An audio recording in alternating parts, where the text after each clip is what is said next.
पूर्व सैनिक हूँ। इंडियन एयरफोर्स में 71 वॉर के युद्ध के टाइम में हम सिलेक्ट हुए थे। 71 से 86 तक रहे, 15 साल रहे। बापू से हम 91-92 से जुड़े हैं। बापू के हम सैनिक हैं।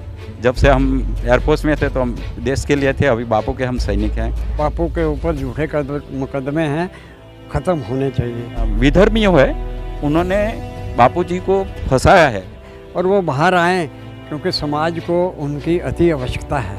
आरोप में बिल्कुल सच्चाई नहीं है, बापू को फंसाया गया है। सब लोग इकट्ठे होकर के एक बार जो आवाज़ उठाइए कि बापू को जो है जेल से बाहर होना ही चाहिए। 75 में आज़ादी के अमृत महोत्सव पर इनकी यही मांग है कि जल्द से जल्द संत आसाराम जी बापू को रिहा किया जाए। हम इंडियन एयरफोर्स में 71 से 86 तक रहे, 15 साल रहे।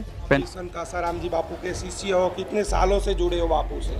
बापू से हम 91-92 से जुड़े हैं।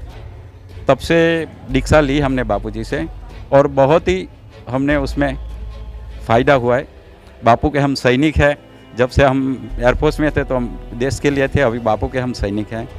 तो बहुत ही अभी हमें सुख चैन है। बापू की कृपा से हमें सब कुछ मिला है।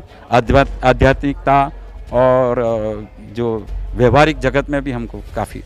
जो मतलब सालों से आते हो, कभी कुछ ये जो आरोप लग रहा है ऐसा कुछ देखा क्या कि आश्रमों के अंदर बापू के द्वारा ऐसा कुछ होता है? बापू जी के आश्रम में सेवा प्रवृत्तियाँ चलती है। हमारा जब ध्यान सत्संग चलता है।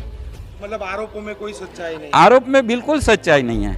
बापू को फंसाया गया है और बापू जी जल्दी बाहर आए, हमको सत्संग मिले और बापू जी का जो सेवा कार्य है और जोर शोर से चले और भारत विश्व गुरु बने, इस दिशा में झड़पी से कार्य हो। 15 अगस्त 75 में आज़ादी के अमृत महोत्सव पर इनकी यही मांग है कि जल्द से जल्द संत आसाराम जी बापू को रिहा किया जाए। कैमरामैन नंजनी के साथ नीलेश ठक्कर, सूरत से।